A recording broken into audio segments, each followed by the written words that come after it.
자, 몇 페이지 보시냐면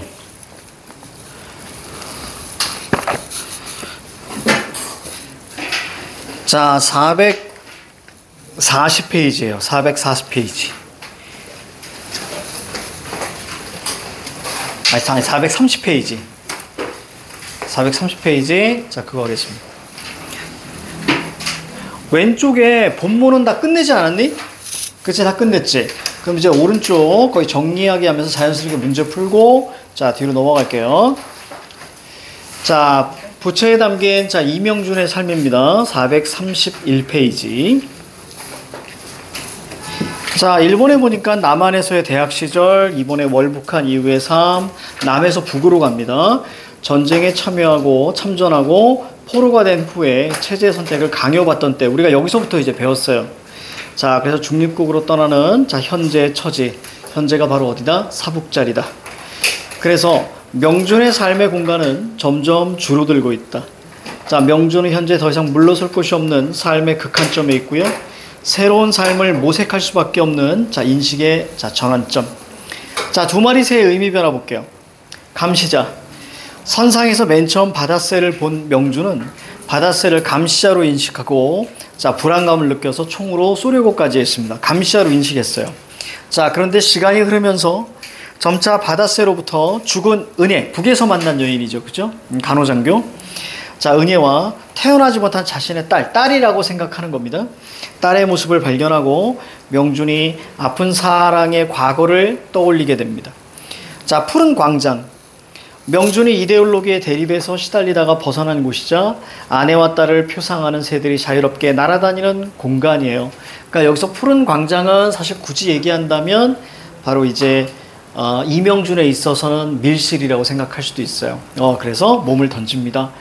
자, 이념이 배제되고 사랑과 자유라는 개인적 삶과 사회적 삶이 공존하는 참된 공간. 거기다 별표 하나 치세요. 자, 이념이 배제되고 사랑과 자유라는 개인적 삶과 사회적 삶이 그 참된 공간. 그래서 푸른 광장으로 몸을 날리게 되는 거예요. 알겠지? 그렇게 이해하시면 됩니다.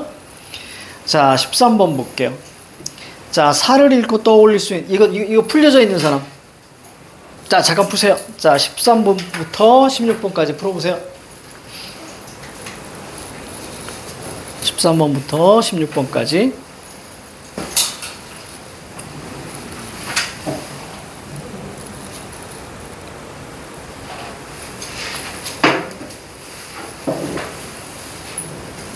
(431) 431.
자, 1분.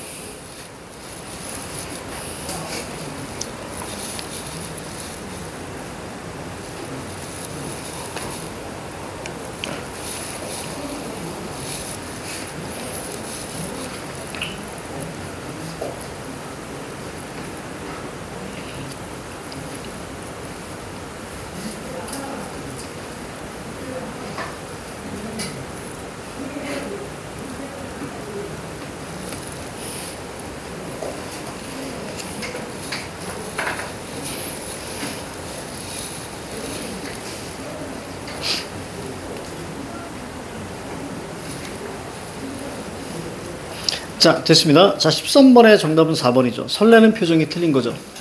요거에 대한 근거는 자, 4단락 위에서 둘, 넷, 여섯, 여덟 번째 줄이죠. 구겨진 바바리 코트 속에 시래기처럼 반인 심장을 안고 하숙집으로 가는 거예요. 그러니까 설레는 건 없어요. 자, 여러분 4번. 자, 14번 갑니다. 보기 설명에 해당하는 것을 사에서 찾아 이어절로 쓰이는 것은 두 마리 새들이 자유롭게 날아다니는 바다, 그 다음에 참된 공간, 그냥 푸른 광장, 이렇게 우리가 보시면 되겠습니다. 자, 15번. 기역 니은에 대한 설명으로 가장 적절한 것은, 이거 정답은 2번 정도로 보시면 되겠고. 자, 16번 보세요. 자, 디귿입니다. 디귿 같은 경우는 우리가 두 마리의 새죠. 두 마리의 새. 자, 기역이 애매할 수 있었는데 기역은 맞아요. 이유는 단순합니다. 거기 왼쪽 430페이지 밑에서 둘, 네 번째 줄, 비로소 마음이 놓인다. 이렇게 나와 있을 거예요. 그죠? 그러니까 내적 갈등이 해소됐다라고 보시면 되는 거예요. 마음이 놓인다. 그래서 기억이 무조건 들어가고요. 자, 그 다음에 죽은 은혜와 태어나지 못한 아기의, 자, 표상 정도로 보시면 되겠습니다. 미래를 이어주는 대상도 아니고요. 그 죄의식과 열등감도 아니다. 그냥 여기서 우리가 두 마리 새는 감시자에서 바로 이제 딸과 은혜, 자, 요렇게 간다. 요 변화마 정도만 잡아내면 될 것 같아요. 자, 정답은 우리가 1번입니다. 기억 니은. 자, 넘겨요. 이제 마지막입니다. 자, 밤중. 자, 네모 잡으시고. 자, 선장 동그라미 잡으시고. 자, 문을 두드리는 소리에 잠자리에서 몸을 일으켰다. 누가? 선장이. 자, 얼른 손목에 찬 야광시계를 보았다. 마카오에 닿자면 아직 일렀다. 아니, 무슨 일이야? 석방자 한 사람이 행방불명이 됐습니다. 여기 밑줄 한번 쭉 치시고요. 바로 누구겠니? 바로 명준일 거야. 지금 같은 방에 있는 사람이 신고해 와서 인원을 파악해 봤습니다만 배 안에서는 자, 보이지 않습니다. 선장은 계단을 내려가면서 물었다. 누구야? 없다는 게? 미스터리. 자, 미스터리. 자, 거기다가 밑줄 한번 치시고, 자, 명준입니다. 그래서 오른쪽에 명준이 바다로 투신했음을 제3자의 말을 통해서 자, 간접적으로 자, 알 수 있다. 자, 다음 날 네모 잡으세요. 자, 인도로 가는 타그로호에는 자, 흰 페인트로 말쑥하게 칠한 3,000톤의 몸을 떨면서 자, 한 사람의 손님을 잃어버린 채, 바로 명준이죠. 자, 물체처럼 빼곡히 들어찬 남중국 바다의 훈기물에 치며 미끄러져 간다. 흰 바닷새들. 자, 그림자는 보이지 않는다. 마스트에도, 그 언저리 바다에도, 아마 마카오에서 다른 데로 가버린 모양이다. 이러고 마무리. 자, 433페이지 볼게요. 자, 정리하기. 자, 중립국. 자, 이념의 갈등이 없는 공간입니다. 자, 하지만 여러분 조심하셔야 되는 게 중립국이 참된 공간은 아니에요. 사랑과 배려가 있는 공간이 아니야. 중립국이. 다시 말하면 바로 광장과 밀실이 조화된, 자, 그곳이 중립국은 아닙니다. 단지 이념이 없는 곳이라고 이해하셔야 돼. 자, 바다. 명준이 이데올로기에 대립해서 시달리다가 벗어난 곳이자 은혜와 딸을 표상하는 새들이 자유롭게 날아다니는 공간이에요. 이념이 배제되고, 그렇지, 사랑과 자유가 존재하며 개인적 삶, 밀실의 삶과 광장의 삶이 공존하는 뭐니? 참된 공간. 이것을 우리는 앞에서 이 바다를 뭐라고 문제 풀었어? 푸른 광장이라고 했지, 그지? 바로 바다입니다. 그러니까 중립국이 참된 공간이 아니야. 조화로운 것 아니야. 그래서 남한과 북한의 정치 현실을 모두 비판했습니다. 양비론입니다. 자, 명준의 투신의 그 의미와 한계. 명준의 투신. 진정한 사랑을 성취하고 이데올로기의 허상에서 벗어나고자 했습니다. 자, 이념 선택의 한계와 분단 상황에 대한 비판적 인식을 자, 드러냈지만, 자, 결국엔 뭐야? 현실 도피적이다. 그치? 소극적이다. 자, 라고 보시면 될 것 같아요. 자, 17, 18, 19. 자, 시간 드립니다. 자, 이거 한번 풀어봐요.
자, 됐습니다. 자, 17번.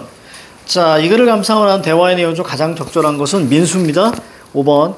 이거는 이념적 대립 상황에서 고뇌하고 갈등하는 한 지식인의 모습을 통해서 남북한의 정치 현실을 비판하고 있다. 둘 다 비판하고 있다라는 거예요. 대학생이니까 지식인 정도로 보셔야 됩니다. 18번. 자, 명준의 죽음이 진 의미는 2번. 자, 바로 사회적 무관심 얘기 아니에요. 그럼 나머지 1, 3, 4, 5 정리하셔야 됩니다. 이데올로기의 허상에서 벗어나고자 한다. 이념 선택의 한계와 남북한의 현실에 대한 비판적 인식, 남한과 북한에서는 이룰 수 없었던 진정한 사랑의 쟁취, 중립국으로 가는 건 역시 해결책이 될 수 없죠. 그래서 중립국으로 가다가 몸을 날립니다. 19번의 정답은 자 5번입니다. 자, 미음을 보시면 자, 미음의 바로 마카오. 이 뭐야? 지향하는 가치가 실현된 이상적인 공간, 중립국으로 가기 위한 경유지죠. 마카오는, 그지? 경유지 정도로 보시면 돼요. 아무것도 아닙니다, 마카오.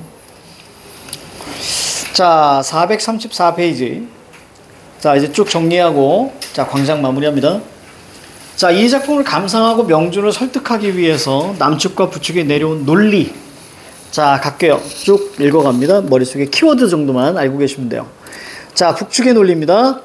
자, 중립국도 자본주의, 그래서 자본주의에 대한 부정적인 측면, 이런 것들만 밑줄 툭툭툭 쳐놓으시면 돼요. 자, 두 번째 거, 자, 일터 제공, 그 다음에 인민의 영웅, 그렇죠? 이런 것들. 그 다음에 세 번째 보시면 보복행위 X, 이렇게 하시면 되겠습니다. 이 정도. 자, 남측의 논리로 갈게요. 자, 조국에 호소합니다. 조국에. 자, 그 다음에 지식인으로서의 사명.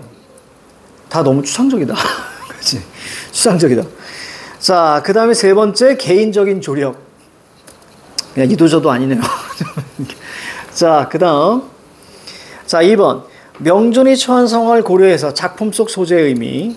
부채와 사복자리 상징적 의미. 부채 갑니다. 영준의 삶. 이걸 의미합니다. 부채, 영준의 삶. 자, 사복자리 볼게요. 현재 처지. 그 다음에 삶의 극한점. 그 다음에 새로운 삶 모색, 바로 인식의 전환점입니다. 전환점. 자, 2번, 두 마리 새. 두 마리 새는 은희와 딸. 그렇죠? 은희와 아이, 이렇게 보시면 돼요. 자, 3번. 자, 다음은 이 작품의 서문입니다. 자, 한번 읽어보세요. 자, 시작. 거기만 읽어봐.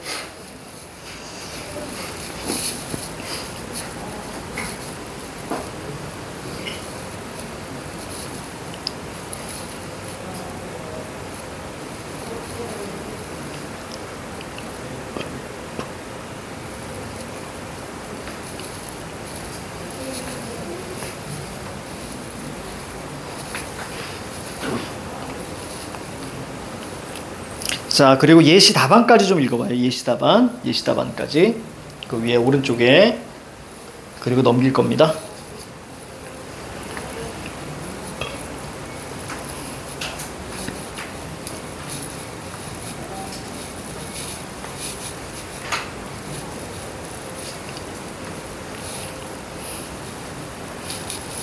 자, 됐습니다. 자, 넘기세요. 437페이지.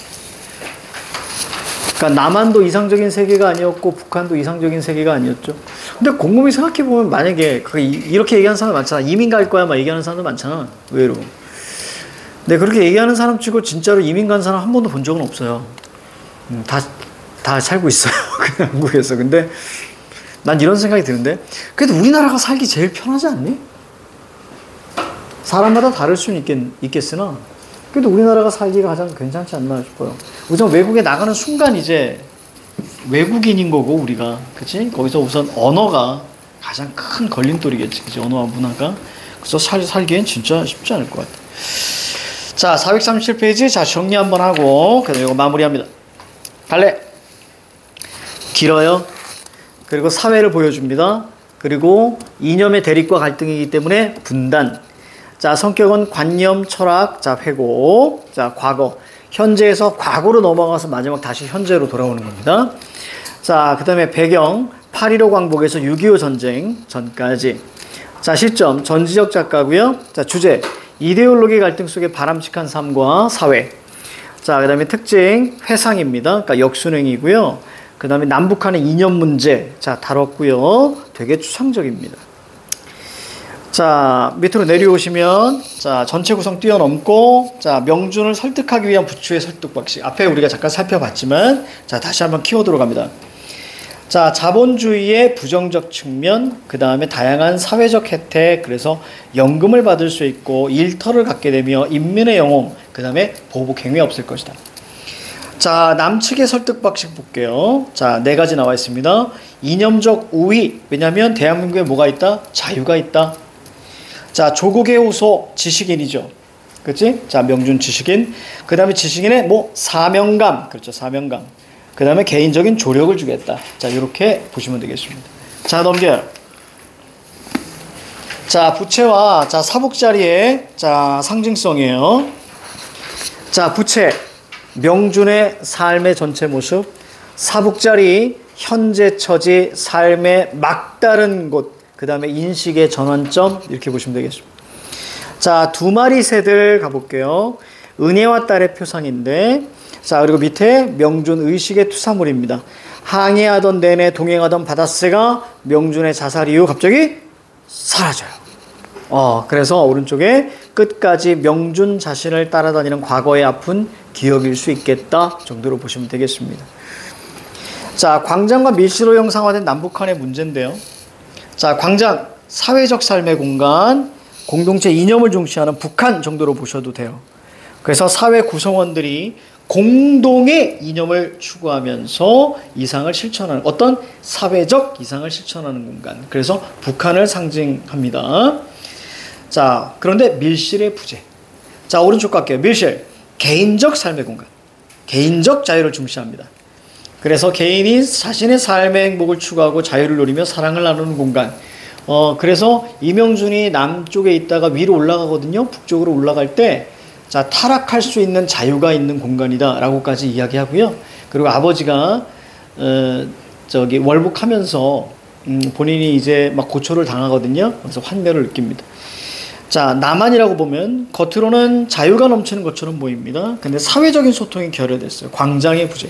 그래서 얘가 추구하는 것은 밀실과 광장이 조화로운 참된 공간, 그것을 추구하는 거예요. 그런 사회를 추구하는 겁니다. 자, 명준의 선택이 갖는 의미가 입니다. 남북한 사회 어디에서도 진정한 인간다운 삶을 충족시키기 어렵다고 판단했습니다. 그래서 이념이 없는 중립국, 중립국은 참된 공간 아니라 그랬어요. 그냥 이념 자체가 없다라고 보시면 되겠고. 그래서 바다로 투신합니다.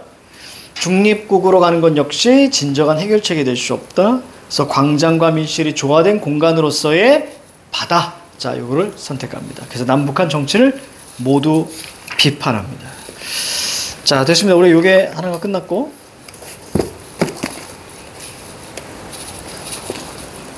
자, 프린트는 하나 드릴 거예요.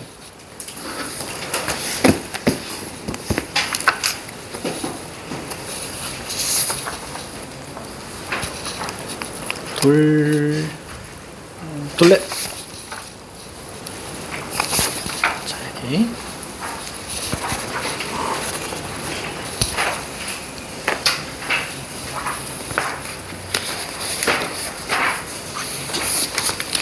자, 여기 보시면 좀 춥니? 좀 추워? 자, 좀 줄일게. 아까 아이들이 더워해서. 어머나.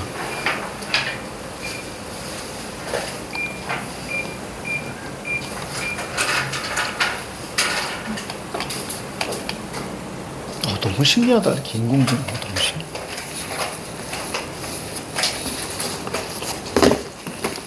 딱 요 정도의 인공지능이었으면 좋겠어요. 예전에 스티븐 호킹 박사가 인공지능에 대한 코멘트를 날린 적이 있는데 그 양반이 화이트데이에 태어났죠. 쓸데없는. 그리고 화이트데이에 돌아가신 양반이 아인슈타인이죠. 그래서 아인슈타인이 죽고 그 다음에 호킹이 태어난. 아니구나. 갈릴레오가 3월 14일에 죽어요. 맞나? 그날 태어나나? 잘 모르겠다. 아무튼 3월 14일에 죽나 태어나. 아, 맞아.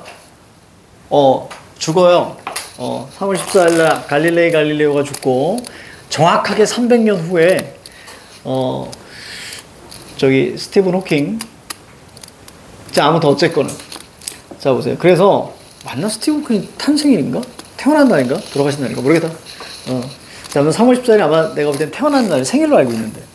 자, 어쨌거나 그 양반이 뭐라고 했냐면 나중에 진짜 초고도의 인공지능이 인류에 의해서 만들어진다면 인류의 가장 큰 업적이자 그 업적, 그 사건이 바로 마지막 사건이 될 것이다 라고 얘기했어요.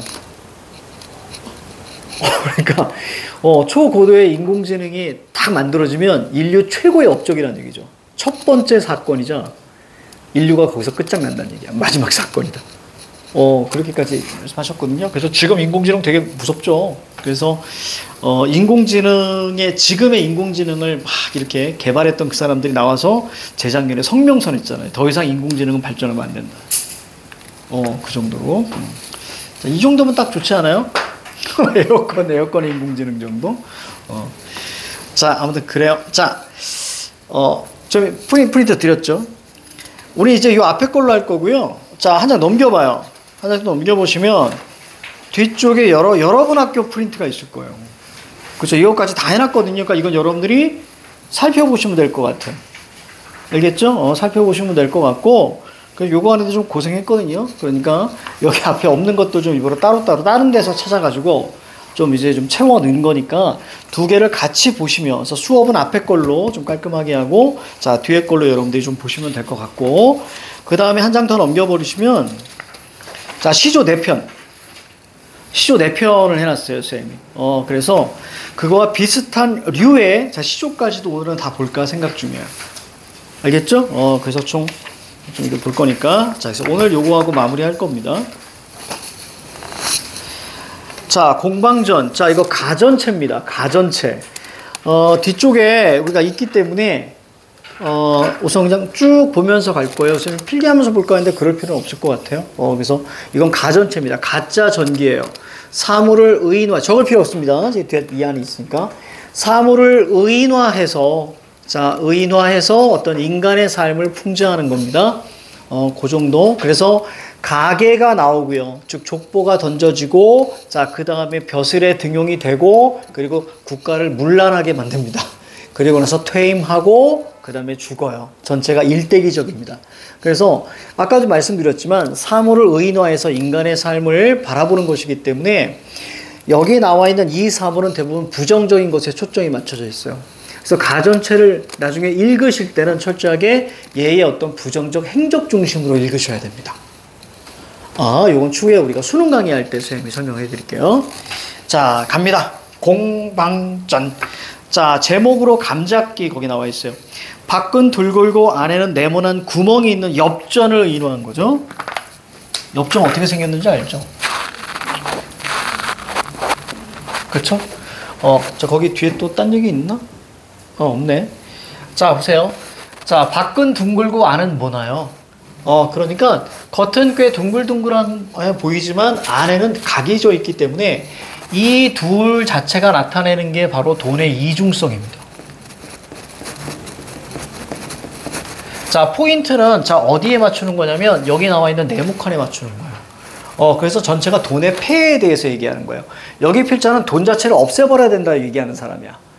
그렇기 때문에 돈의 이중성 중에서 자, 이런 걸 우리는 여기까지도 알아두십시다. 겉과 속이 다르다. 뭐라 그래? 네 글자. 한자 성어. 표리부동. 그렇죠. 이렇게 가르쳐야죠. 표리부동. 이 엽전을 형성한 게 좀 많아요, 여러분들. 우리 설날 때 뭐 먹어요? 떡국 먹잖아요. 그렇지? 근데 왜 떡을 먹었을까를 고민해 보시면, 옛날 사람들은 그 하얀색 국물과 하얀색 건더기가 우리의 어떤 애군이나 그런 슬픔들을 다 씻어낸다라고 생각했어요. 정화한다고. 그래서 거기 들어가는 거 보시면 뭐뭐 들어가요? 무 들어가죠. 하얀 무 들어가고, 그 다음에 국물도 하얗죠. 그리고 하얀 떡. 그래서 하얀색을 먹으면 모든 것이 다 깨끗하게 좀 락스 느낌인가요? 그래서 그런 거 의미했고, 떡은 사실은 어디 보니까 무슨 장수를 아니에요. 그러니까 장수를 의미해서 떡을 먹는다. 근데 그럼 왜 잘라요? 장수를 자르면 죽는 거 아니에요. 그러니까 장수를 의미하는 것이 아니라 그 떡을 엽전 모양으로 자르는 거예요. 그럼 떡이 동그랗잖아요. 동그라니까 딱 요 정도, 딱 엽전처럼 그 정도 자르는 건 뭐냐면, 그 엽전처럼 이렇게 딱 이렇게 동전처럼 생겼잖아. 그것들을 다 넣어서 그거 자체가 말로 돈이 쌓여 있는 느낌인 거예요. 떡국 안에. 그래서 뭐로 이제 재물이 들어왔으면 하는 그런 이제 기원이 있는 거죠. 그래서 여러분들 떡국 많이 드세요. 그럼 부자 될 수 있어요. 살부자 그래야겠죠. 탄수화물이라. 자, 아무튼 그렇습니다. 돈의 이중성을 나타내는 거 공방전. 자, 그래서 공방 자체가 엽전을 의미합니다. 자, 그래서 오른쪽에 밑줄 치셔야 돼. 돈을 의인화한 가전체. 이거 밑줄 쳐야 돼. 돈을 의인화한 가전체. 가짜 전기에. 여기서 전기는 여러분 비현실적의 전기성이 아니에요. 한자가 달라요. 거기다 적어. 일대기적이라고 적었어요. 일대기적. 저기 우리가 제목으로 감잡기 있지? 여기. 여기서 전이라는 것은 일대기적이라는 뜻이야. 우리가 위인 전기할 때 그 전이야. 자, 됐습니다. 그래서 오른쪽에 돈의 폐단을 비판하고 재물에 대한 인간의 탐욕을 경계라는 말이 나오는 순간 뭐예요? 교훈성이지? 그치? 자, 오른쪽 볼게요. 핵심 정리 갑니다. 출제의 몇 가지 한번 가볼게요. 가자. 핵심 정리. 가전체. 가짜 전기입니다. 풍자적이고요. 그 다음에 교훈적이고요. 자, 우의적입니다. 즉 우의라는 것은 보통 사물을 의인화하면 우의라고 이야기해요. 사물을 의인화하면 우의. 자, 주제. 돈이 우선시되는 세태. 이거 물질주의적 가치. 그렇죠? 세태에 대한 비판과 무력에 대한 경계다. 자, 돈을 의인화하여 사회상을 비판하고요. 일대기적, 전기적 구성을 방식을 취합니다. 돈에 대한 작가의 비판적 인식이 드러납니다. 자, 공방의 이중성. 자, 공은 엽전의 둥근 모양, 방은 엽전의 가운데 뻥 뚫린 구멍에 모난 모양에서 따서 붙인 이름. 겉은 둥글어서 착해 보이지만 속은 뭐가 나서 악하다는 이중적인 의미예요. 즉 돈은 인간의 필요에 의해서 생겨났지만 그 돈에 의한 욕심으로 인해서 인간이 타락할 수 있다. 이거에 대한 경계. 자, 밑에 한번 보세요. 출제 몇 가지 가자.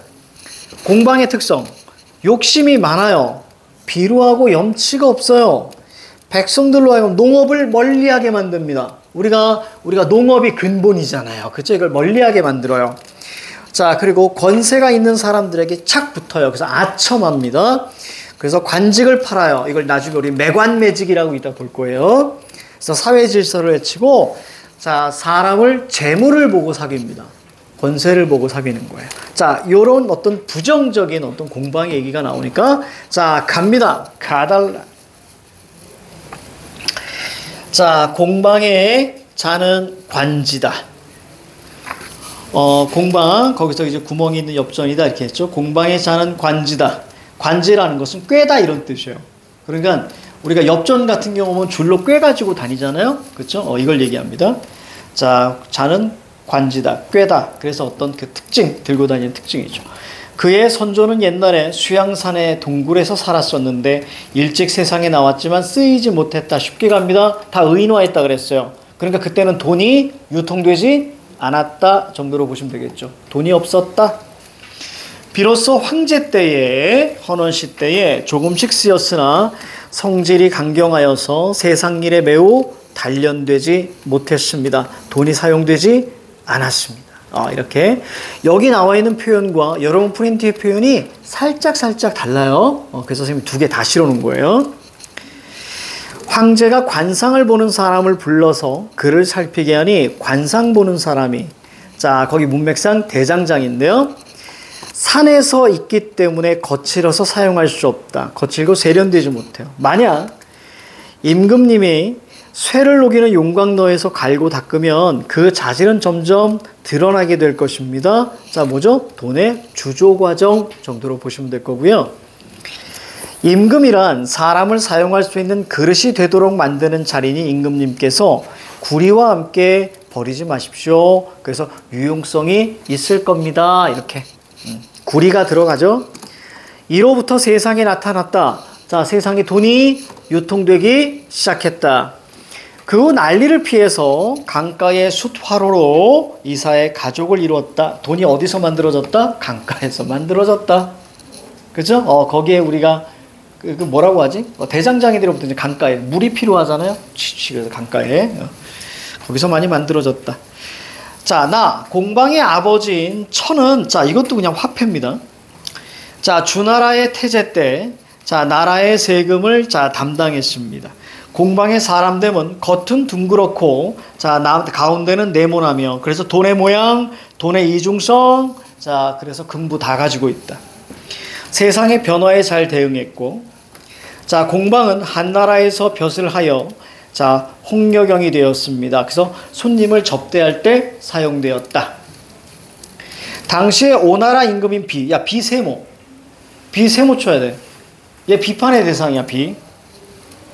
왕비가 교만하고 참남하여 분수에 맞지 않아요. 권력을 마음대로 행사했는데, 자, 즉 공방이 이를 도와서 이익을 취했다. 그러니까 비는 세모고요. 됐습니까? 세모고. 자, 거기다 물결 한번 쳐볼래? 비부터 해서 이를 도와 이익을 취했다까지 물결 쭉 치세요. 그러니까 공방의 행적이야. 그치? 자, 호재 때에는 나라가 텅 비고 창고가 텅 비게 되었는데, 자, 황제가 이를 걱정해서 공방을 백성을 부유하게 하는 정책, 부민후, 백성을 부유하게 하는 정책으로 임명했습니다. 그 무리인 염청슬과 근과 함께 조정해 있었는데, 그러니까 옛날에는 소금을 세는 단위, 그 다음에 철을 세는 단위, 자, 이런 걸 얘기해요. 함께 조정해 있었는데 근이 항상 공방을 형이라고 불렀습니다. 공방은 성질이 탐욕스럽고 염치가 없었는데, 자, 여기서부터 중요합니다. 다라가 중요해요. 다라. 이게 바로 이제 공방의 행적이야. 다 별표, 라 별표. 다 공방의 행적입니다. 부정적인 행적만 나와요. 우선 거기에 공방은 성질이 탐욕스럽고 염치가 없었는데, 자, 이건 우리가 직접이죠? 그죠? 직접 제시했습니다. 물론 의도는 뭐예요? 바로 돈에 욕심이 많은 사람에 대한 간접적인 비판이라고 되어 있지만, 자, 아무튼 직접 제시입니다.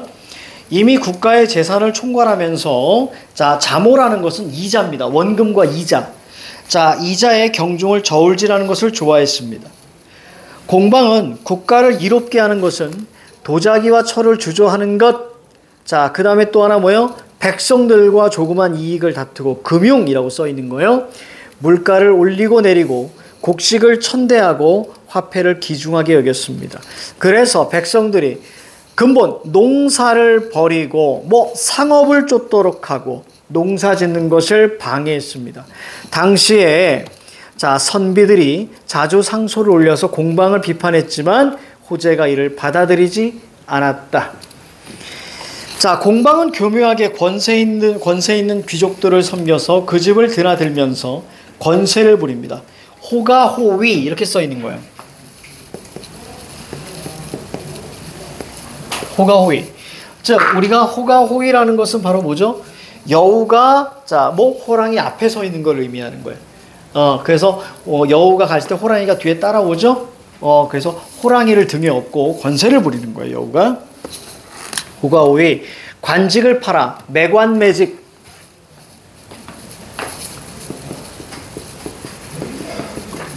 요거 우리가 외우실 때 이렇게 외우시면 되게 편해요. 관직이잖아요? 관직을 매매하는 거예요. 사고 파는 거예요. 이해가죠? 그럼 얘는 뭐예요? 호랑이가 호위하는 거예요.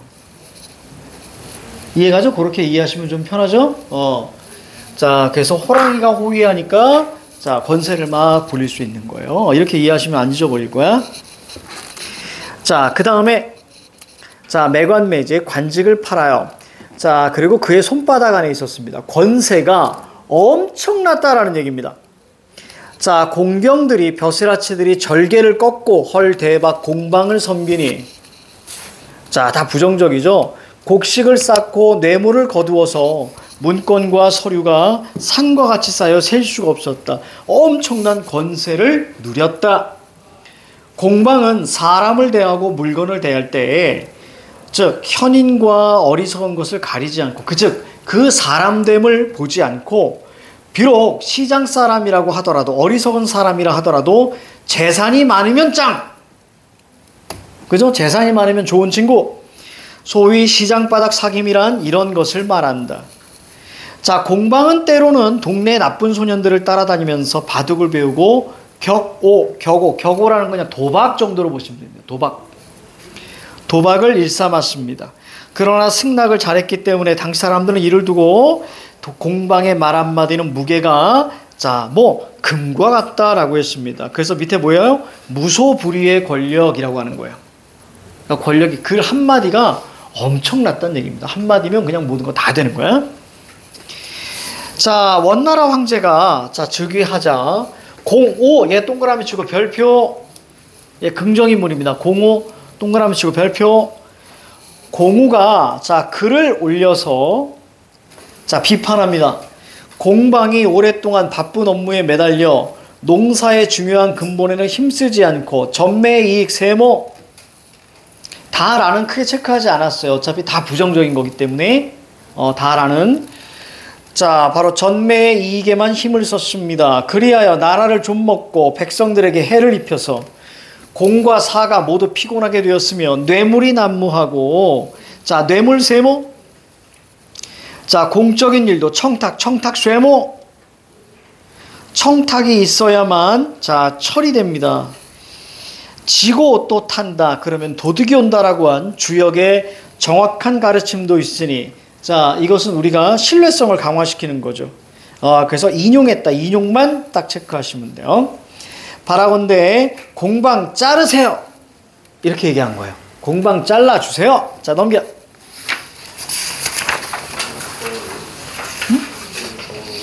좀 더워. 이게 지금 바람이 이렇게 가거든. 그쪽에 있으면 더울 거야. 그래서 약간 이쪽으로 좀 이쪽으로 올래? 오기는 싫고. 잠깐만 내려볼게. 그럼 23도만. 그 다음 이해와 감상. 거기 보시면 공방의 특성과 사신의 말이 있어. 속이 편협하게 뭐가 나 있고 욕심이 많고 비루하고 염치가 없습니다. 백성들이 농사 짓는 것을 방해합니다. 관직을 매매하여 사회 질서를 해쳤다. 사신의 말이 요 다음 페이지에 나오는 거예요. 근데 미리 좀 살펴보겠습니다. 이건 사신의 평가인데, 이 사신은 뒤에 우리가 보시면 알겠지만 바로 작가의식을 대변하는 놈이에요, 이놈. 공방의 폐해를 지적하면서 후환을 막으려면 없애야 된다. 그럼 공방을 없앤다는 얘기는 무슨 얘기지? 돈을 없애자는 얘기예요. 돈을 없애야 된다는 얘기입니다. 돈에 대한 작가의 비판적인 인식 표출. 그래서 두 번째 줄 보세요, 거기. 공방의 내력과 흥망을 열전 형식을 빌려서 보여줬다. 열전 일대기적입니다. 그리고 평가까지. 열전에는 우리가 늘 어떤 작가의 평가가 있거든요. 그래서 열전이라고 얘기한 거예요. 돈의 폐해를 비판하면서 재물을 탐하는 것을 경계합니다. 그래서 오른쪽에 교훈적 성격 정도로 보시면 되겠습니다. 그리고 나머지는 괜찮은데요. 거기 전체 줄거리 있어요. 전체 줄거리 한번 읽어보세요. 시작!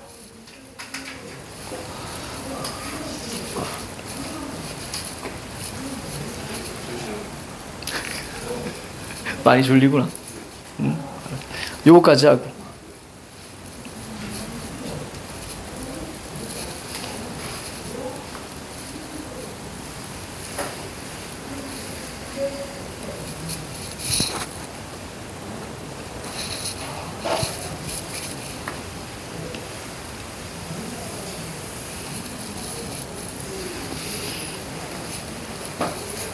됐습니다. 오른쪽 문제 한번 볼게요. 자, 답은 왼쪽 아래에 있습니다. 답은 왼쪽 아래에 있어.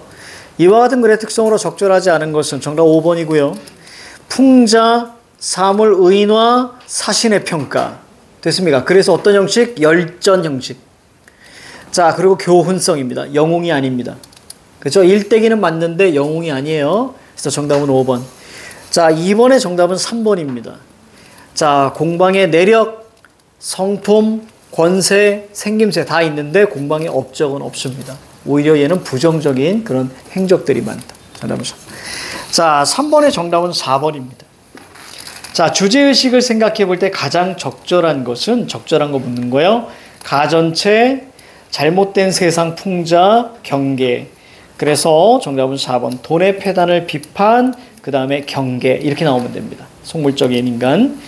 자, 4번에 공우에 대한 설명으로 적절하지 않은 거. 정답 5번인데요. 자, 공방에 대해 비판적 시각. 죄상을 구체적으로 언급했죠. 얘 행적들을. 자, 그리고 고전을 인용했습니다. 주역을 인용해서 신뢰성. 그 다음에 자, 정중하게 건의하고 있습니다. 나는 청렴한데 쟤는 아니에요. 이렇게 유치원 애기처럼 하진 않았다. 그치? 그런 얘기 없습니다. 5번. 자, 5번의 정답은 5번입니다. 공방에 대해서 긍정적인 평가를 내릴 수 있는 사람은 자, 누구인가? 그래서 유연한 처세술을 가진 사람. 자, 청렴결백, 농업중시, 자연에 묻혀, 자, 권력에 관심 없는, 자, 이런 사람이 아니고요. 자, 유연한 처세술을 가진 사람이다. 그 동그라미 3번에 자연에 묻혀 지내는 사람. 자, 이런 사람들은 무욕이잖아, 무욕. 그죠? 욕망이 없는 거죠? 그러니까 긍정적인 평가를 내릴 수 없겠죠. 자, 유연한 처세술. 요게 사실 굳이 얘기한다면, 나달락 두 번째 줄 봐봐. 나달락 두 번째 줄. 두 번째 줄에 어떤 단어가 거기 보이니? 세상의 변화에 잘 대응했다. 보입니까? 나달락 두 번째 줄. 이걸 우린 처세술이라고 볼 수 있는 겁니다. 나달락 두 번째 줄. 세상의 변화에 잘 대응했다. 그렇죠? 이런 걸 처세술이라고 합니다. 자, 다음 페이지. 자, 이거 가기 전에 잠깐 쉴게요.